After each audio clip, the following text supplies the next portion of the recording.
সুলাইমান পয়গম্বর একদিন দেখেন হুদহুদ পান্না, আওয়াজ দিয়া বলেন কি হলো আমার, কোথায় গেল আমার হুদহুদ?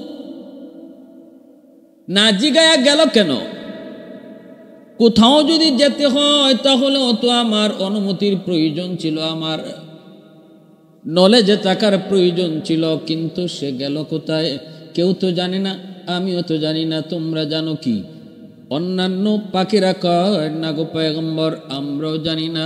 ঈগল পাখি হলো পাখিদের সর্দার। পয়গম্বর ঈগল পাখিকে জিজ্ঞেস করলেন, তোমারে জানায় গেছে?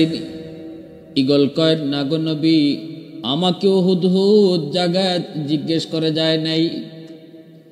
নবী এত ফায়ার হলেন, এত রাগান্বিত হলেন, এত গুসা হলেন, তিনি পরিষ্কার তার ব্যাপারে ফরমান জারি করে দিলেন, হুদহুদ তারে যদি পাওয়া যায় তাহলে উপযুক্ত শাস্তি দেব, আমি ওরে জব করব। আর যদি উপযুক্ত কোনো প্রমাণ দিতে পায় তাহলে আমি হুদহুদকে হয়তো মুক্তি দেব, ছাড়পত্র দিব। প্রমাণ যদি পেশ করতে না পারে হয়তো বা হুদহুদকে আমি জবাই করে ফেলতে পারি। এত রাগ, এত গুসা। এই গল্প কি, যা দ্রুত যায় হুদহুদকে তালাশ করে বের করো।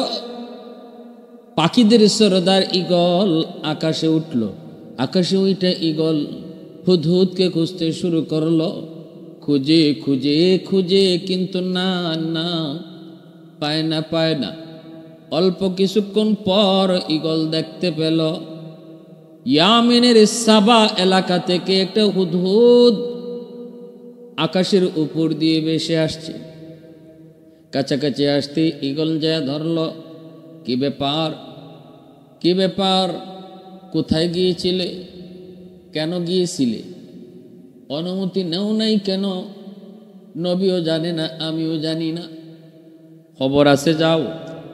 নবী যে ফায়ার, তিনি তো এমন পয়গম্বর, আল্লাহ পাক দুনিয়ার বাদশাহী সুলাইমান নবীকে যেমন দান করেছিলেন, মানব দানবের উপরও তার রাজত্ব চলত, পাখিদের উপরও নবীর রাজত্ব চলত, হাইওয়ানাত গুলার উপরও নবীর রাজত্ব চলত। সুলাইমান নবী পিপিলিকার কথাও তিনি বুঝতেন, পাখিদের কথাও তিনি বুঝতেন, হাইওয়ান বাঘ ভাল্লুকের কথাও তিনি বুঝতেন, সবাই তারে মাইনা চলত।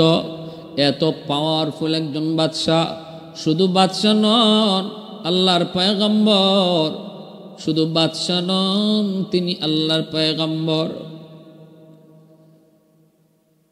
হুদহুদ যদি উপযুক্ত কোনো প্রমাণ পেশ করতে না পারো, জানি না আজ তোমার কি হালত হয়।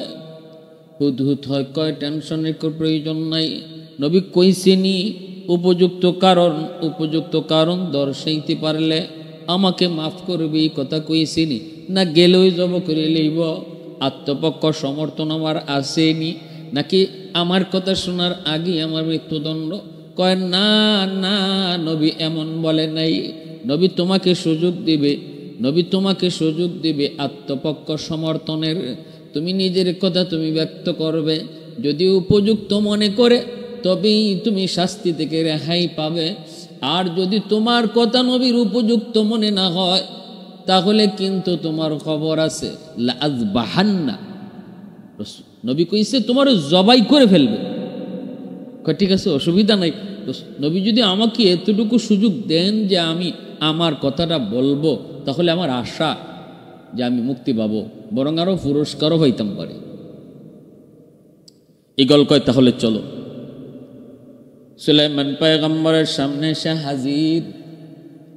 এইবার নবী জিজ্ঞেস করে বলো, কই ছিলা, কোথায় ছিলা, কেন গিয়েছিলা? হুদহুদ কয়, নবী গো, আমি এমন এক খবর আপনার জন্য নিয়ে এসেছি,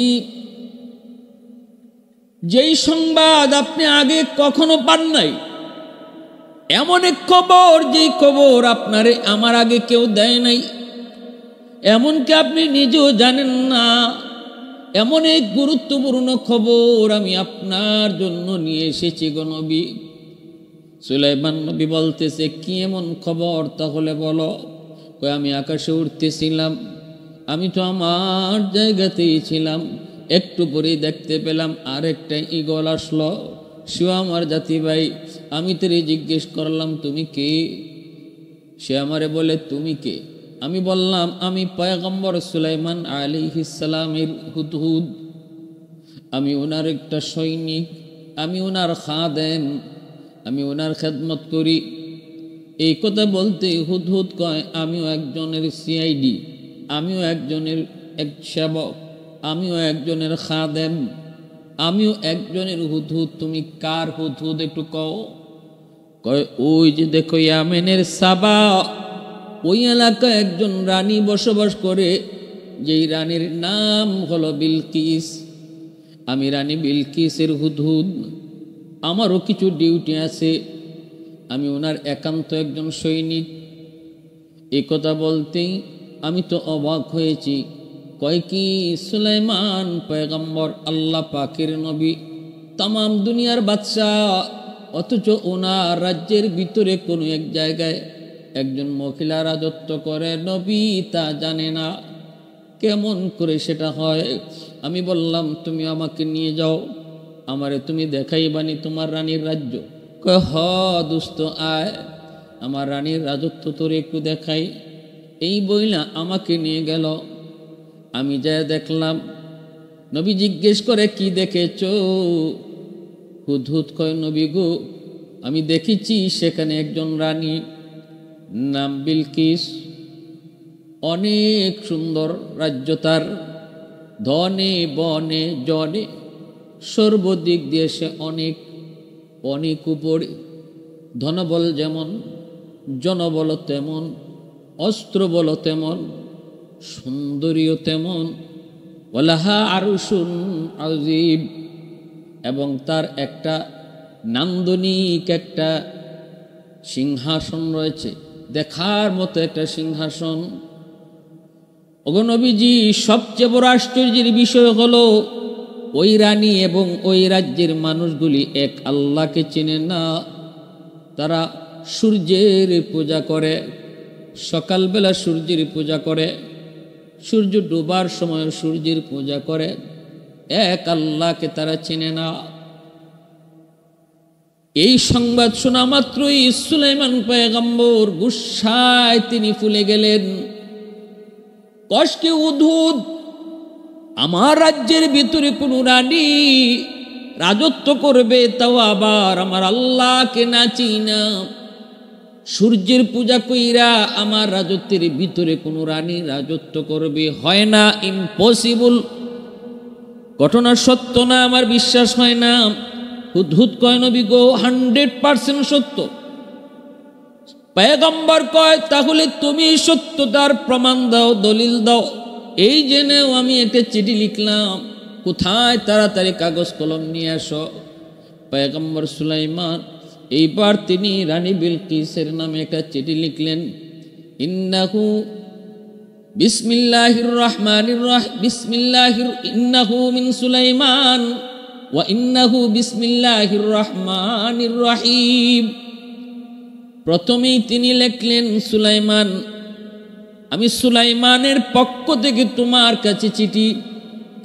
আর পরের লাইনটাই ছিল আমার আল্লাহর নামে আমি শুরু করলাম। নবী আল্লাহর নামে চিঠিটা শুরু করলেন। এতে করে বোঝা গেল যে কোনো কাজ বিসমিল্লাহ বলে শুরু করা শুধু আমার নবীর সুন্নত নয়, সকল পয়গম্বরের সুন্নত হলো যে কোনো কাজ বিসমিল্লাহ কয়া শুরু করা। বিসমিল্লাহ বলে যেই কাজ শুরু করা হয়, এই কাজের মধ্যে আল্লাহ বরকত দেয়। এই কাজটা আল্লাহ তার নিজ জিম্মাদারিতে সমাপ্ত করে দেয়। শুরু হবে যেই জিনিসটা, যেই কামটা আল্লাহর নামে, শেষও করবেন সে আল্লাহ, আল্লাহর জিম্মাদারিতে। এজন্য বিসমিল্লাহ বইলা শুরু করা, এটা শুধু এই উম্মতের জন্য, শুধু নবীর সুন্নত নয়, গোটা সকল নবীর সুন্নত হলো বিসমিল্লাহ বলে শুরু করা। তিনি বিসমিল্লাহ বলে চিঠিটা শুরু করলেন, নিজের পরিচয়টাও আগে দিলেন। এরপরে আল্লাহর নামে তিনি চিঠি শুরু করলেন, পরিষ্কার ভাষায় লিখলেন, ও রানী বিলকিস, খুব দ্রুত তুমি কালেমা পড়ে মুসলমান হও, আমার কাছে তুমি সারেন্ডার করো, আত্মসমর্পণ করো। আর যদি আমার কাছে আত্মসমর্পণ না করো তাহলে তৈরি হয়ে যাও, প্রস্তুত হয়ে যাও আমার সাথে যুদ্ধ করতে, আমি তোমার মোকাবেলা করার জন্য সৈন্য পাঠাবো। এই মর্মে তিনি চিঠি লিখা হুদহুদকেই বলতেছেন, হুদহুদ, খবর যখন তুই দিলি চিঠিটাও তুই নিজে পৌঁছাবি, এবং এই চিঠি পাওয়ার পর রানী বিলকিসের প্রতিক্রিয়া কি হয়, রিয়াকশনটা কি হয়, সেটাও তুই আমাকে এসে জানাবি। রিয়াকশনটাও আমি দেখব, তখন আমি বুঝবো তোর খবর সত্য নাকি মিথ্যা। হুদহুদ টুটে করে চিঠি নিয়ে রওনা দিল। রানী বিলকিসের খাস কামরার ভিতরে হুদহুদ চিঠি নিয়ে ঢুকে পড়ল। পাখি তো ঢুকার তার জন্য সহজ। চিঠি নিয়ে খাস কামরার ভিতরে ঢুকল। রানী বিলকিসের বুকের উপরে চিঠিটা রেখে আড়ালে একটা জায়গায় ওই হুদহুদ বসে সে রিয়াকশনটা দেখতে লাগলো। রানী বিলকিস তার বুকের উপরে চিঠি, এই চিঠি পড়ছে। চিঠি পাইয়া তো অবাক, খুলল, চিঠির ভাষায় সে বুঝতে পারল এই চিঠি জানতেন কোনো মানুষের পক্ষ থেকে নয়। এই চিঠি হলো দুনিয়ার বাদশাহ সুলাইমান পয়গম্বরের পক্ষ থেকে চিঠি, এবং চিঠির ভাষাটাও নরম নয়, চিঠির ভাষাটাও বড় গরম, চিঠির ভাষাটাও বড় গরম। সাথে সাথে চিঠি পড়তেছে আর রানী বিলকিসের শরীর কাঁপতেছে। কাঁপবেই তো, তিনি তো শুধুমাত্র বাদশাহ হলে হয়তো এত ভয় পেত না। রানী বিলকিস তো জানি ইনি শুধু বাদশাহ না, ইনি তো নবী দাবি করেন। শুধু তো তিনি নবী না, ইনার আব্বা দাউদ আলাইহিস সালাম তিনিও নবী। অতএব সুলাইমান নবীর আরেকটা পরিচয় হলো তিনি নবীর ঘরের নবী। এক হলো তিনি নবী, আরেকটা পরিচয় তিনি নবীর সন্তান, নবীর বেটা নবী। 3 নম্বর পরিচয় হলো তামাম দুনিয়ার বাদশাহ। 4 জন মানুষকে আল্লাহ তামাম দুনিয়ার বাদশাহী দান করেছিলেন। এর ভিতরে 2 জন হলো কাফের আর 2 জন হলো মুসলমান ইমানদার। যে 2 জন কাফের, একজন হলো নমরুদ, আরেকজন হলো বুখতে-নসর। আর যে 2 জন হলেন মুমিন, একজন হলেন সুলাইমান পয়গম্বর, আরেকজন হলেন জুলকারনাইন। এই 2 জন হলেন মুমিন যারা দুনিয়া শাসন করেছেন, আর 2 জন হলো কাফের। সুলাইমান নবী এত পাওয়ারফুল, শুধুমাত্র মানুষের নবী নন, দানবের নবী নন, পশু পাখি হায়ওয়ানাত যত প্রাণীকুল রয়েছে সব কিছুর নবী। এমনকি বাতাস পর্যন্ত ওনার কথা মতো চলত। আল্লাহ বাতাসকেও তার অনুগত করে দিয়েছিলেন। পয়গম্বর সুলাইমান কোথাও যেতে চাইলে বাতাস ওনাকে এক জায়গা থেকে আরেক জায়গায় পৌঁছায় দিত। ক্ষমতা কার? আল্লাহর। নবীদের মুআজিজা, ওলিদের কারামত, এগুলা তাদের ব্যক্তিগত কোনো শক্তি না, এই শক্তিটা দেন আল্লাহ। ঘটান নবীর মাধ্যমে, আল্লাহ তার শক্তি প্রকাশ করান ওলির মাধ্যমে। নবীর মাধ্যমে আল্লাহ যখন তার কুদরত প্রকাশ করান সেটা হয় মুআজিজা। ওলির মাধ্যমে আল্লাহ যখন তার কুদরত প্রকাশ করান তখন সেটা হয় মুআজিজা, তখন সেটা হয় কারামত। আমাদের সমাজে কিছু মানুষ ওলি আল্লাহদের কারামতকে বিশ্বাস করতে চায় না। তারা বলে এগুলো আজগুবি কথা, এগুলো গল্প গুজব, এগুলো গল্প গুজব। ওয়াজ নসিহত করলেও কয় হুজুর খালি গল্প করে, অথচ এই গল্প আর কিচ্ছা আল্লাহ নিজে বলতেছেন। পবিত্র কোরআনে সূরাতুন নমল পড়েন, আল্লাহ পাক নিজে এই কাহিনী শুনাইতেছেন। অবাক হয়ে যাবেন, তাই তো না? কেমনে সম্ভব? কেমনে সম্ভব? হুজুররা খালি আজগুবি কথা কয়। আরে কেমনে সম্ভব?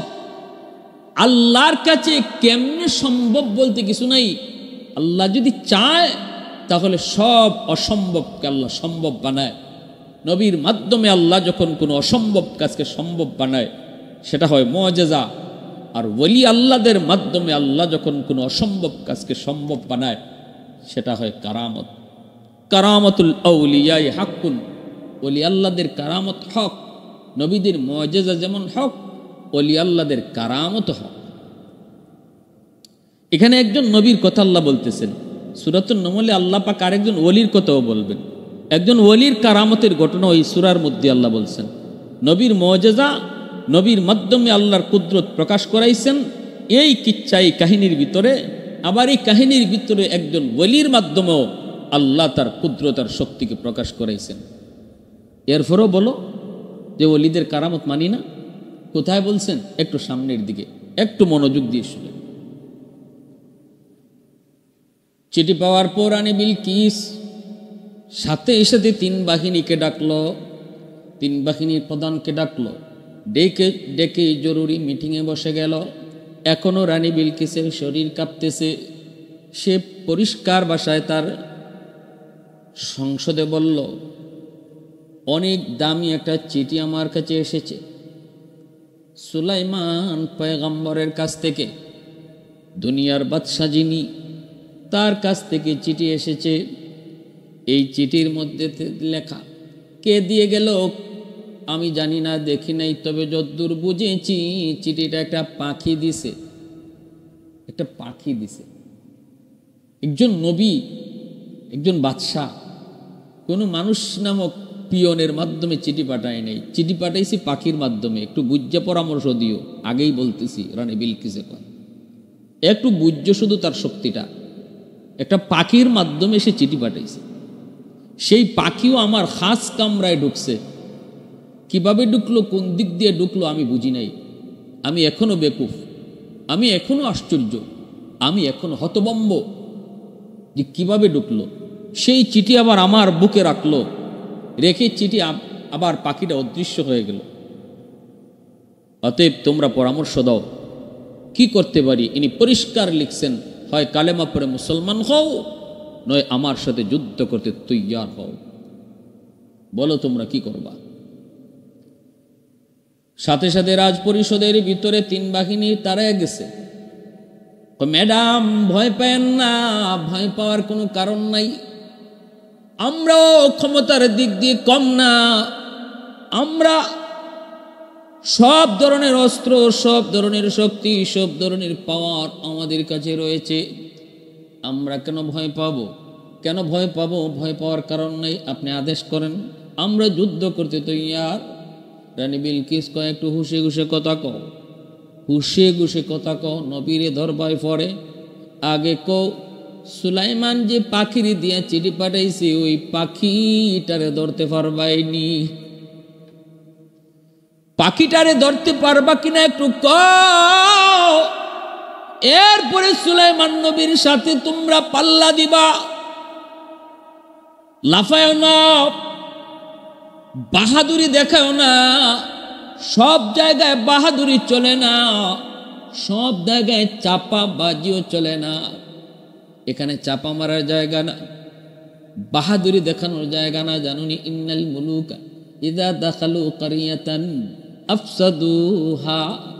রানী বিলকিস কই, পাওয়ারফুল পরাক্রমশালী কোনো বাদশাহ যদি কোনো গোত্রে ঢুকে, কোনো দেশ জয় করে, তাহলে এই দেশে ঢুকেই ফাসাদ সৃষ্টি করে, দেশে ঢুকেই রক্তপাত ঘটায়, খুন খারাপি করে, মানুষ হত্যা করে। দেশ যখন স্বাধীন হয়, দেশ যখন কোনো দেশ, অন্য দেশ যখন কোনো দেশকে দখল করে, প্রথম নম্বর কাজ হলো নির্বিচারে মানুষ হত্যা করে। এরপরে রানী বিলকিসে কয়, সম্মানিত মানুষকে বেইজ্জত করে, অসম্মানী করে। এটাই হলো নিয়ম, এটাই হলো সিস্টেম। অতএব একটু হুশে খুশে কথা কয়। সুলাইমান তিনি এত বড় বাদশাহ, এত বড় পাওয়ারফুল, যার কথা পাখিও শুনে, যার কথায় দেও দানব চলে। অতএব তার সাথে পাল্লা দেওয়ার আগে একটু হুশ করে কথা কও, একটু বিবেক খাটায় কথা কও।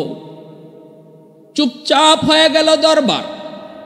এইবার রানী বিলকিস কয়, তাহলে শোনো, তোমরা তো নীরব হয়ে গেছো, আর কোনো কথা নাই, এবার আমার কথাটা শোনো। আমি একটা পরামর্শ দেই, আমাদের আগে বোঝা দরকার ইনি কি শুধু দুনিয়াদার কোনো বাদশাহ নাকি তিনি আল্লাহর পয়গম্বর। তিনি যদি সত্যি আল্লাহর পয়গম্বর হয়ে থাকেন আবার বাদশাহ হন তাহলে বাহাদুরি দেখায় লাভ নাই, লাফায়া লাভ নাই, চাপাবাজি করো লাভ নাই, সোজা তার কাছে সারেন্ডার হওয়া লাগবে। কারণ শুধু বাদশার সাথে লড়াই করা যায়, হয়তো জিততেও পারে হারতেও পারি, কিন্তু যে বাদশা যদি আল্লাহর নবী হয় তাহলে নিশ্চিত লেখে নাও আমাদের পরাজয়, নবীর বিজয়। কারণ তখন নবীর সাথে আল্লাহর কুদরতি হাত সাথে থাকে। কাদিরে কুদরত দারি বর কামাল, কাদিরে কুদরত দারি বর কামাল, আনতা রব্বি আনতা হাসবি দুল জালাল, আনতা রব্বি আনতা হাসবি দুল জালাল। আল্লাহ রব্বুল আলামিন ক্ষমতার মালিক, আল্লাহ যারে চায় তারে ক্ষমতায় বসায়। কুলিল্লাহুম্মা মালিকাল মুলকি তুতিল মুলকা মান তাশা ওয়া তানজিউল মুলকা মিম্মান তাশা ওয়া তুইজ্জু মান তাশা ওয়া তুযিল্লু মান তাশা বিয়াদিকাল খায়র ইন্নাকা আলা কুল্লি শাইইন কাদির। আল্লাহ কারো কাছ থেকে ক্ষমতা ছিনায় নেয়, কাউকে আল্লাহ ক্ষমতা দেয়, কাউকে আল্লাহ ইজ্জত দেয়, কাউকে আল্লাহ বেইজ্জত করে। সকল ক্ষমতার মালিককে আল্লাহ। জনগণই সকল ক্ষমতার উৎস নয়, এটা শিরকি আর কুফরি মতবাদ। এই কথা যে মন থেকে কইব এর ঈমান থাকবে না। সকল ক্ষমতার উৎস একমাত্র কে? আল্লাহ। গণতন্ত্র করেন, গণতন্ত্র মানেন, গণতন্ত্র মতো চলেন, কিন্তু গণতন্ত্রে এমন কিছু থিওরি, এই থিওরিগুলা যদি আপনি বিশ্বাস করেন তাহলে ঈমান থাকবে না। জনগণই সকল ক্ষমতার উৎস, গণতন্ত্রের এই স্লোগান যদি কোনো মুসলমান অন্তর থেকে বিশ্বাস করে তাহলে তার ঈমান থাকবে না, মুহূর্তের ভিতরে সে বেঈমান হয়ে যাবে। আল্লাহ কয় সকল ক্ষমতার মালিক আমি, আর তুমি কও সকল ক্ষমতার মালিক জনগণ। রানী বিলকিস কয় তাহলে এবার পরীক্ষা শুরু হোক। যদি উনি সাধারণ দুনিয়া আরেকজন বাদশা হয়ে থাকেন, নবী না হন, তাহলে আমরা একটু চিন্তা করব যুদ্ধ করার, মোকাবেলা করার। আর যদি তিনি পয়গম্বর হন তাহলে অসম্ভব, পয়গম্বরের সাথে যুদ্ধ করে কোনো লাভ হবে না। এবার রাজসভায় সবাই কয় ঠিক আছে জাহাপনা, আপনি যা মনে করেন কি করা যায়। ইনি কয় এটা বোঝার জন্য তারে কিছু ঘুষ দিব। কেমনে? কয়ে কিছু স্মরণের ইট নিয়ে যাও, তোমরা তোমাদের সৈনিকের পোশাক খুলে ফেলো। 500 জন সেনা অফিসারকে তিনি পোশাক পরিবর্তন করায়া, ধর্মীয় পোশাক পরায়া, ইসলাম ধর্মীয় পোশাক পরায়া 500টা স্বর্ণের ইট সাথে করে দিয়ে দিয়েছেন ঘুষ হিসাবে। এক একটা ইট 2.5 কেজি ওজনের, এক একটা ইট স্বর্ণের ইট। যেখানে 100 টাকা স্বর্ণ, 100 টাকা স্বর্ণে 1 বড়ি হয়। 1 বড়ি স্বর্ণের দাম বর্তমানে 1,67,000। 1 বড়ি স্বর্ণ মানে 100 টাকা স্বর্ণের দাম। এই যদি হয় 100 টাকা স্বর্ণের দাম, তাহলে 2.5 কেজি ওজনের এক একটা স্বর্ণের বার, এটার কি পরিমাণ দাম?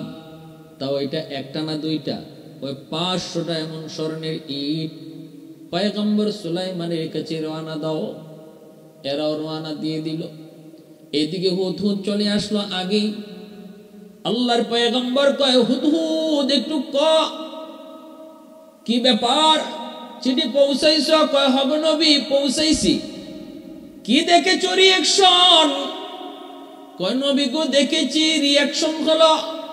সাথে সাথে মন্ত্রী পরিষদ নিয়ে বৈঠকে বসলো, 3 বাহিনীর প্রধানকে নিয়ে রানী বৈঠকে বসলো। সিদ্ধান্ত হয়েছে এরা আপনার কাছে ঘুষ নিয়ে আসতেছে। রানী ঘুষ পাঠাইছে। কি ঘুষ পাঠাইছে? কয় 500টা স্বর্ণের ইট। প্রমাণ চায়, প্রমাণ। আপনি কি শুধু দুনিয়াদার বাদশা নাকি আপনি আল্লাহর পয়গম্বর, এটা প্রমাণ করার জন্য যদি আপনি স্বর্ণের ইট গ্রহণ করেন তাহলে ওরা বুঝবে আপনি একজন লোভী বাদশা, আপনি নবী না। আর যদি স্বর্ণের ইট গ্রহণ না করেন তাহলে ওরা বুঝবে আপনি শুধু বাদশা না, আপনি আল্লাহর পয়গম্বর। রানী বিলকিস কয় নে আর একটা পাথর দিয়ে দিলাম, এই পাথরটার ভিতরে একটা চিকন সরু একটা রাস্তা আছে, এই চিকন সরু রাস্তাটাও আবার আঁকা বাঁকা। এই পাথরটা সুলাইমান নবীর কাছে দিবা আর বলবা এই চিকন পাথরের ভিতরে যে চিকন সরু একটা রাস্তা, এই রাস্তাটা দিয়ে যেন সে সুতা ঢুকাইয়া দেয়। এটা নিয়ে 500 জন সেনা অফিসার রানা দিছে। রানী বিলকিসের নিয়ত হইল, বুঝার উদ্দেশ্য হইল যে এই যে চিকন রাস্তা পাথরের ভিতরে, যে রাস্তাটা শুধু ডাইরেক্ট না আবার আঁকা বাঁকা, এটা কোনো মানুষের পক্ষে সম্ভব নয় এর ভিতর দিয়ে সুতা প্রবেশ করানো। যদি তিনি নবী হন তাহলে আল্লাহ চাইলে সম্ভব, মানুষের পক্ষে সম্ভব নয়। এই কারণে সে বলছে নাও সুতা ঢুকে আইনো। 500টা স্বর্ণের ইট, এক একটা ইট 2.5 কেজি ওজনের, নিয়ে 500 জন সেনা অফিসার রওনা দিল।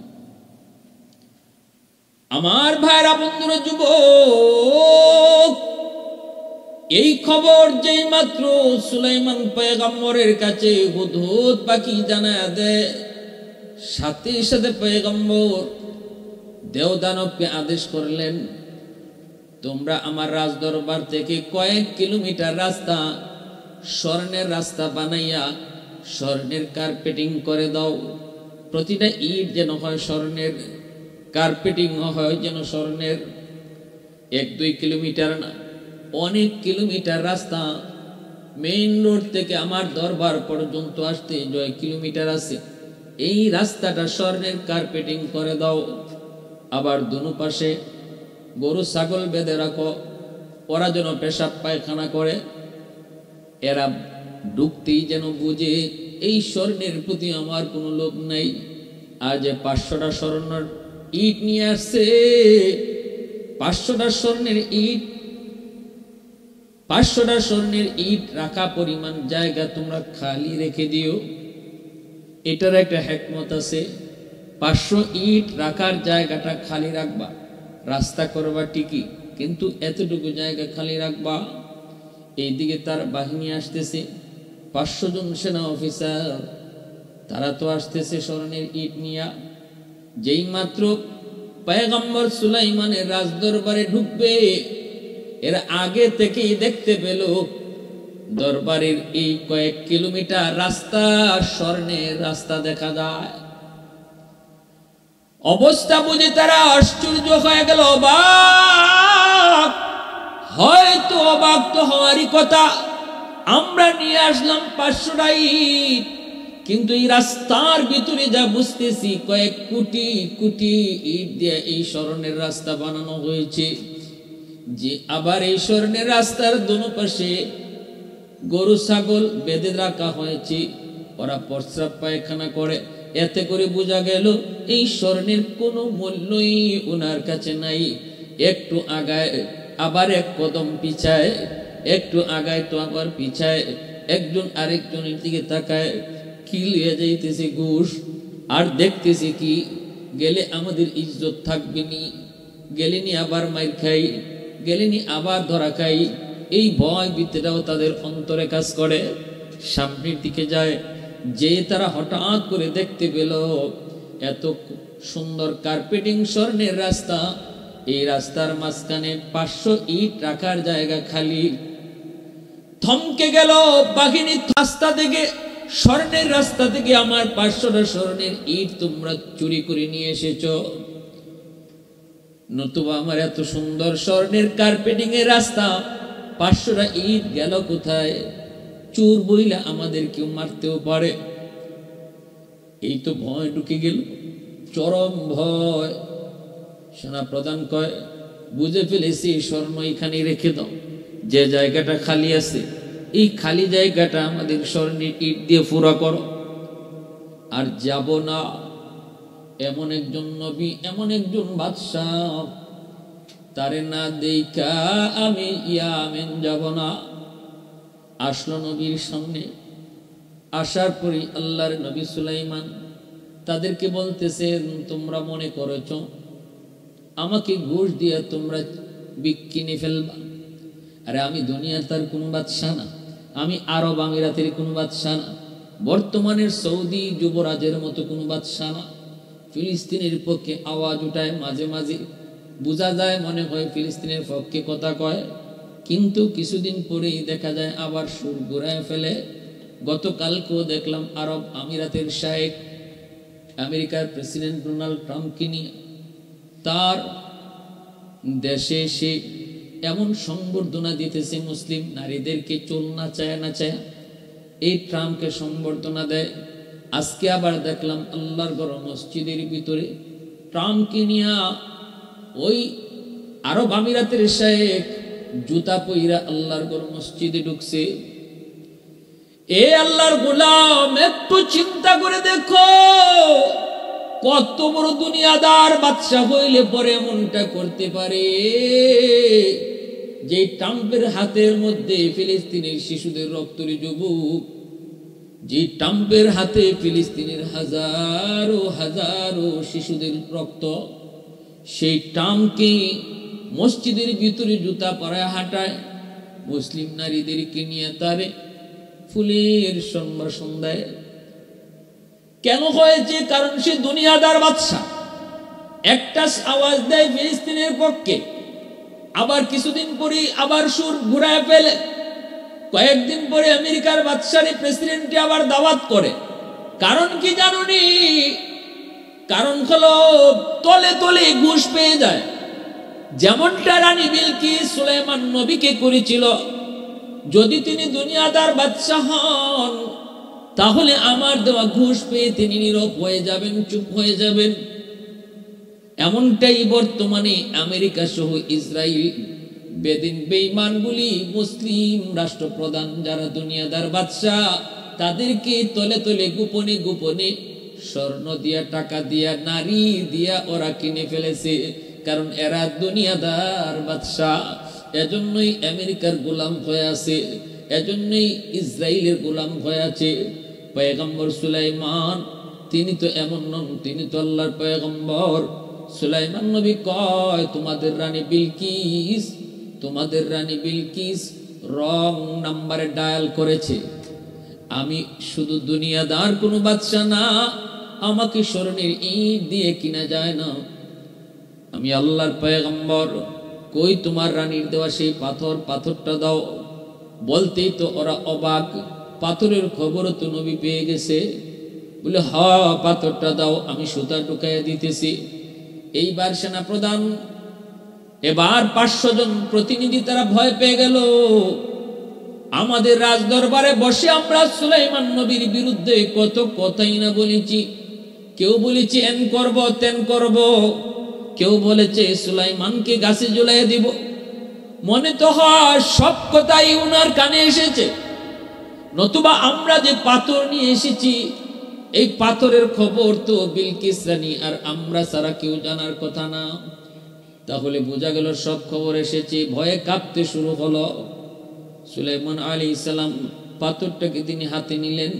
চিকন সরু একটা রাস্তা পাথরের ভিতর দিয়া, আবার সেই রাস্তাটা এরকম ভাবে অনেক ঘোরানো পেঁচানো। কেমন করে তিনি সুতা ঢুকাবেন? সুলাইমান নবী একটা পিপিলিকারে ডাক দিলেন। পিপিলিকাটা আসলে পরে নবী পিপিলিকারে বলতেছে, এই পিপিলিকা, তুমি এই চিকন সরু রাস্তা দিয়ে তুমি ঢুকো, তোমার মুখে এই সুতাটা নিয়ে তুমি ঢুকো, আবার পাথরের ভিতর দিয়া ওই পার দিয়ে তুমি বের হও। নবীর আদেশ পাওয়া মাত্রই তাদের সবার সামনে পিপিলিকা সুতা মুখে নিয়ে এই চিকন সরু রাস্তা দিয়ে ঢুকলো, ওই রাস্তা দিয়ে বের হয়ে আসলো। নবী সুতা ঢুকাইয়া ওদের হাতে দিয়া বলেন, নাও, তোমাদের রানী বিলকিস যে সুতা ঢুকাইতে বলছিল সুতা ঢুকাইয়া দিলাম। মন চাইলে বইল যেন এই পাথরটা গলার হার বানা। হায় হায় হায় হায়, কোন রকম জানে বাচ্চা আইসলো। রানী বিলকিসের কাছে আইসা ওরা হতাশ। বিলকিস রানী কই কি হইছে? কই কি হইছে আর কইেন না, কি হইছে কইেন না, কোন আল্লাহ যে আমরা বাঁচায় আনছে। কই কি? কই যত কথা আমরা এখানে কইছি সুলাইমান নবীর বিরুদ্ধে, সব কথা কে বা কারা কইছে আল্লাহ জানে। পাথর যে আপনি দিছিলেন, এই পাথরের খবর আমাদের আগে নবীরে কে জানাই দিছে। স্বর্ণের ইট যে দিছিলেন, এই স্বর্ণের ইট, এই 500 ইট লইয়া যাইতাম, আপনি অত ফকিন্নির ফকিন্নি, আর আমরাও এমন ফকিন্নি, যায়া দেখি এমন কোটি কোটি স্বর্ণের ইট দিয়া সুলাইমান নবী রাস্তা বানায় রাখছে। এখন আমি 500 ইট তারে ঘুষ দিতাম, কোন মুখে কোন শরমে? শরম আছে না নি? আরো দেখি কি 500 ইট রাখার জায়গা খালি, এখন তো আরো লাগছে ভয়। এই ইট গুলা লইয়া যদি যাই, আর নবী যদি কয় আমার রাস্তা থেকে চুরি করে তোমরা 500 ইট লইয়া আইছো, তাহলে তো এটা 100% সকলেই বিশ্বাস করব। এত সুন্দর স্বর্ণের রাস্তা, এই জায়গার মধ্যে 500 ইট এই রাখার জায়গা খালি থাকতো কেন? অতএব আমরা চুরি করছি, এটা প্রমাণিত হয়ে যাইব। ডরের ছুটে, ডরে আর ভয়ে আপনার দেওয়া 500 ইট আমরা উনার রাস্তার ওই গ্যাপ জায়গাটা পূরণ করে দিয়ে আইছি। ভালো কাম করছো, কামের কাম করছো। তো এরপরে আর কোনো কথা নাই, যা ওইবার যা ওইছে, যা দেখবার আমরা দেখছি। আর নেন আপনার হাত্তর, নেন আপনার সুতা। সুলাইমান নবীর এই কথাগুলা বিলকিস রানী শোনার পরে কয়, এখনো কি তোমরা যুদ্ধ করার খায়েশ আছে তার সাথে? কয় জি না, আমরা আর খায়েশ নাই। কয় তাইলে তাড়াতাড়ি করে প্রস্তুতি নাও, সবাই রেডি হও, আমরা নবীর কাছে গিয়া আমরা সরাসরি ওনারে দেখব, তারপরে বুঝে পড়লে কালেমা পড়ে মুসলমান হয়ে যাব, সরাসরি তার সাথে সাক্ষাৎ করব। বিলকিস রানী নিজে রওনা দিয়ে দিছে। এই বাহিনী নিয়ে যখন আবার আসতেছে, তখন হুদহুদ পাখি আইসা আবার নবীর নিউজ দেয়। কারণ হুদহুদ তো নবীর সিআইডি, হুদহুদ নবীর সিআইডি। আইয়া নবী গো, এখন কিন্তু রানী নিজে আইতেছে। আগে পাঠাইছিল প্রতিনিধি, এখন আসতেছে নিজে। আল্লাহর পয়গম্বর সুলাইমান এই খবর পাওয়া মাত্রই তিনি সাথে সাথে সিংহাসনে বসলেন, আর জিন্নাতদেরকে ডাকলেন, দেও দানবদেরকে তিনি ডাকলেন। তারপরে বলতেছেন, রানী বিলকিস বের হইছেনি? হুদহুদ কয় হ, বের হয়ে গেছে। নবী কয় সিংহাসন কই রাখছে? কয় 7টা গেটের ভিতরে খাস কামরায় তালা মাইরা তার সিংহাসন রাইখা আইছে। এবার আল্লাহর পয়গম্বর সুলাইমান তিনি দেও দানবকে বলতেছেন, কে পারবাস রানী বিলকিস আমার কাছে আসার আগে আগে তার সিংহাসন নিয়ে আসবা। সে কিন্তু এখন মাঝ রাস্তায় আছে, আমার কাছে আসার আগে আগে সিংহাসনকে আনতে পারবা। আল্লাহ পাক পবিত্র কোরআনে সূরাতুন নমলের মধ্যে বলছেন, একটা জিন দানব 2500 হায়াত পাইছে। ওই সময় এই ইফরিত নামক জিনের বয়স ছিল 2500 বছর। এই ইফরিত নামক শক্তিশালী ওই জিন দাঁড়ায়া বলতেছে, নবী গো, আপনি আমাকে অনুমতি দেন, রানী বিলকিস আপনার কাছে পৌঁছার আগে আগে আমি সিংহাসন পৌঁছায় দিব। আল্লাহর পয়গম্বর সুলাইমান ডাক দিয়া বলেন, না না, আমি এর চেয়ে আরো তাড়াতাড়ি চাই। আসুন এমন কেউ রানী বিলকিস আমার কাছে আসার আগে আগে না, এর চেয়ে আরো তাড়াতাড়ি করে কে সিংহাসন আনতে পারবা। সাথে সাথে উনার দরবারে একজন মানুষ বসা, যিনি ইসমে আজম জানতেন, যার কাছে এলেম ছিল, যার কাছে দ্বীনের এলেম ছিল, দ্বীনি এলেম, কোরআনের এলেম, আখিরাতের এলেম ছিল। এই এলমে নূর তার কলিজার মধ্যে ছিল। জিন্নাতেরাও তখন সারেন্ডার করে, কয় না, এর চেয়েও বেশি তাড়াতাড়ি আমাদের দ্বারা সম্ভব নয়, তবে এর চেয়েও যদি তাড়াতাড়ি আনতে হয় তাহলে এটা মানুষের কাম, আমাদের দ্বারা সম্ভব না। মানুষের ভিতর থেকে আল্লাহর একজন ওলি, এই যে বলতেছিলাম, আগেই বলেছি, এতক্ষণ পর্যন্ত পয়গম্বরের মাধ্যমে আল্লাহ তার অলৌকিক ক্ষমতা প্রকাশ ঘটাইলেন। এখন আল্লাহ পাক তার একজন ওলির মাধ্যমে তার কুদরত প্রকাশ করাইবেন। তিনি সুলাইমান নবীর আপন খালাতো ভাই, যার নাম ছিল আসিফ ইবনে বারখিয়া।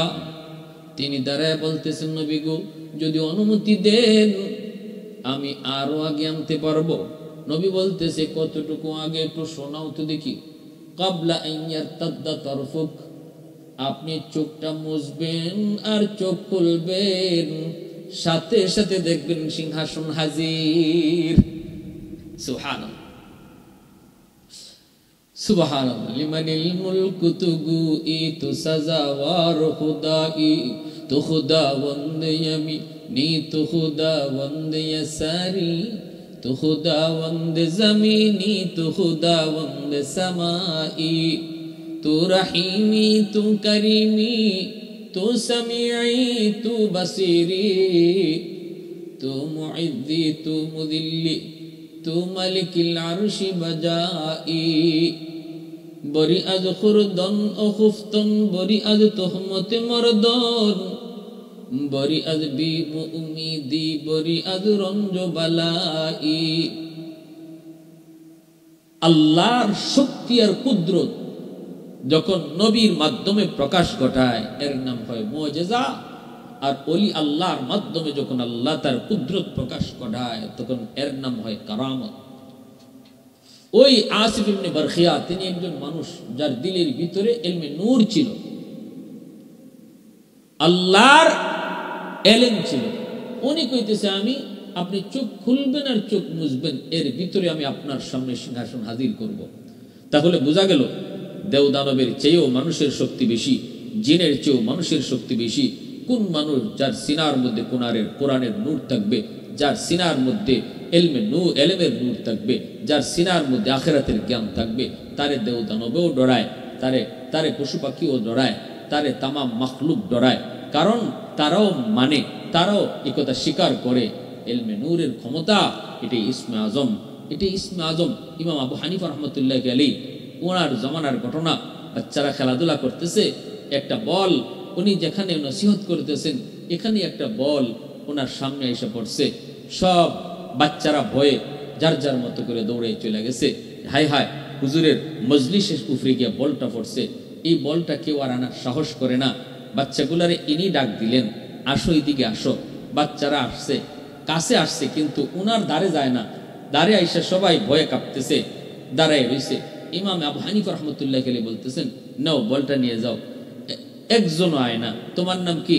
আমার নাম আব্দুল কাদির। নাও বলটা নিয়ে যাও। কয় না হুজুর আমার ভয় করে। তোমার নাম কি? আব্দুর রহিম। বলটা নাও। কয় না হুজুর আমার ভয় করে। এভাবে কেউ বলটাই নিতে চায় না। এরপরে একটা বাচ্চা পাশে দাঁড়ানো, তারে বলতেছেন, নাও তুমি বলটা নাও। হে দৌড় দিয়ে আইছে, আইয়ে বলটা হাতে নিছে, হাতে নিয়ে বলটা নিয়ে চলে যাচ্ছে। ইমাম আবু হানিফা একটু দাঁড়াও। সবাই ওরা ভয় পাইলো। তুমি যে ভয় পাইলা না? কয় আমি আপনাকে কেন ভয় পাইব? আপনি কে? আপনার ভয় পাওয়ার কি আছে? আপনার ভয় পাইব কেন? এমন তুচ্ছ তাচ্ছিল্য করে বিয়াদবের মতো কথা বলছে। ইমাম আবু হানিফা রাহমাতুল্লাহি আলাইহি বলতেছেন, বাবা একটু কাছে আয়। কাছে আইতেই তার জামাটা উঠাইয়া বুকের দিকে একটু তাকাইছেন, তাকাই বলছেন, যাও এবার চলে যাও, আমি যা বুঝার বুঝছি, যাও তুমি যাও। এবার তার মজলিসে যে সমস্ত ছাত্ররা সাগরিদান ছিল তারা বলতেছে, হজরত আপনি ওর বুকের পাশে কি দেখলেন আর এখন বলতেছেন চলে যাও? আমি যা দেওয়ার দেখার দেখছি, এটা তোমাদেরকে বলে লাভ নাই। না হুজুর কি দেখছেন একটু কন না। হুজুর বলতে চান না, কিন্তু ওনার ছাত্ররা বারবার পিরাপিরি করে। উনি বলতেছে, আমি আমার এলেমের নূর দিয়া তাকায় দেখছি যে সে জারস সন্তান, তার বাপের ঠিক নেই, তার বাপ নাই, এজন্যই সে বেয়াদবি করছে। আল্লাহর নবী এবং নবীর ওয়ারিস উলামায়ে কেরামের সাথে যারা বেয়াদবি করে, সত্যিকার অর্থেই তালাশ করে দেখা যাবে তার জন্মের সমস্যা আছে। ইমাম আবু হানিফা রাহমাতুল্লাহি আলাইহি বলছেন, তার জন্মের সমস্যা। তারা তো অবাক হয়ে গেছে, হুজুর এই বাচ্চাটার জন্মের সমস্যা কেমনি বুঝলেন? আমি তো বুঝছি, তোমরা যদি তোমাদের বিশ্বাস না হয় তাহলে তদন্ত করে দেখো। সাথে সাথেই বাচ্চারে নিয়ে কয়েকজন চলে গেল। কোথায় তোমার বাড়ি? চলো তো যাই। গেছে, গিয়া দেখে উঠানে একজন মুরব্বী মানুষ গিয়া বলতেছে, ভাই আপনি কি এই কি কয় এই রফিকের বাবা? তখন ওই মুরব্বী কয়, না না আমি এর বাবা হইব কেন? কত ওর বাবা কোথায়? রফিক কইতেছে, তখন ওই মুরব্বী মানুষটা কয়, এই বাচ্চা, আরে রফিকের এই বাচ্চার বাবা? বলে হ, বাচ্চার বাবা খুঁজতে। না এর তো বাবা নাই, এর বাবা নাই, এ বাপসারাই জন্ম নিছে, এ জারজ অবৈধ। কেমনে? ওর মা আমাদের বাসায় কাজকর্ম করত। বিয়া শাদী হইল না, কিছু হইল না, কিছুদিন পরে দেখি আমরা তার পেটে বাচ্চা আইছে। আজও পর্যন্ত তার মা বলে নাই এই বাচ্চা কার। অতএব আমরা এলাকার সবাই জানে এই বাচ্চার বাপ নাই, সে যার অবৈধ। ইমাম আবু হানিফা রাহমাতুল্লাহ আলাইহি এবার তার নজর বুঝেন কোথায় গেছে। বাস্তবে তারা খুঁজে পাইলেন যে তার জন্মে সমস্যা। এটাই হলো এলেমের পাওয়ার, এটাই হলো এলেমের পাওয়ার, এটাই এলেমের পাওয়ার। আল্লাহু আকবার। ওই আসিফ ইবনে বারখিয়া সুলাইমান আলাইহিস সালামের আপন খালাতো ভাই, তিনি রাজদরবারে বসা, বলতেছে নবী গো, আপনি অনুমতি যদি দেন তাহলে আমি আরো তাড়াতাড়ি চোখ মুছবেন আর খুলবেন, এর ভিতরে সিংহাসন নিয়ে আসবেন। আল্লাহর পয়গম্বর সুলাইমান বলেন ঠিক আছে, তুমি তাই করো। রানী বিলকিস এদিকে তো আসতেছে, আর আসিফ ইবনে বারখিয়া কয় আপনি চোখ মুছেন। ইনি চোখ মুছছে, এরপরে খোলেন। খোলার পরেই নবী দেখেন তার সামনে রানী বিলকিসের সিংহাসন হাজির। আল্লাহর পয়গম্বর সুলাইমান তার সিংহাসনের পাশেই রানী বিলকিসের সিংহাসনটা রেখে দিলেন। আর জিন্নাতদেরকে বললেন না কিরুহা, একটু তোমরা চেঞ্জ করো, একটু নকশার মধ্যে পরিবর্তন ঘটাও। রানী বিলকিস যখন আসলো, নবী তার সামনে বসতে দিলেন। তারে ফুলের সুস্বাগতম জানানো হলো, সংবর্ধনাও দেওয়া হলো। পুরা দরবার তার জন্য আলোকসজ্জায় সজ্জিত করা হলো। সম্মান যা দেওয়ার পরিপূর্ণ সম্মান তারে দিয়েছেন। পাশেই তারে বসাইছেন। সুলাইমান নবীর পাশেই সিংহাসন রানী বিলকিসের। রানী বিলকিস এই সিংহাসনের দিকে তাকায় আর শুধু অবাক হয়। ঘটনা কি, আমার সিংহাসন এই জায়গায় কেমন করে আসলো? আমি তো আমার সিংহাসন 7টা গেটের ভিতরে তালাবদ্ধ করে এসেছি, এই সিংহাসন কেমন করে আসলো? বিশ্বাসও করতে পারে না, আবার আমার কইতেও পারে না। সুলাইমান নবী কয়, সিংহাসনটা কি তোমার? এটা কি তোমারটার মতো? রানী বিলকিস কয়, কান্নাহু, এটা তো আমার সিংহাসনের মতোই লাগে। দুজনেরই বুদ্ধি আছে। নবীও জিজ্ঞাসা, এটা কি তোমারটার মতো? রানী বিলকিসও কয়, আমারটার মতোই তো লাগে। আমারটাই বলে নাই, আমারটার মতোই লাগে। নবী তখন মুচকি হেসে বলেন, এটা তোমারই, তোমারটার মতো নয়, সিংহাসন এটা তোমারই।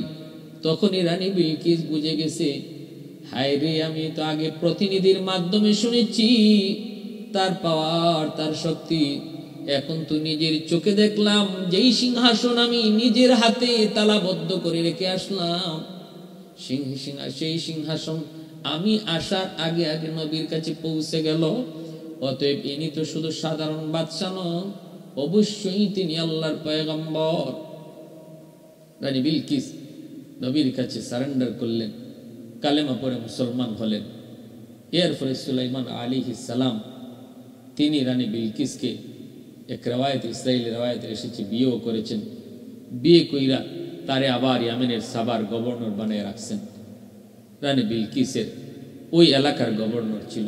আল্লাহ পাক এই ঘটনা পবিত্র কোরআনুল কারীমে তিনি নিজে উল্লেখ করছেন, মেসেজ দিয়েছেন, শিখাইছেন, জানাইছেন। সুলাইমান আলাইহিস সালাম তিনি একজন নবী হওয়ার পরও বাদশাহ হইছেন।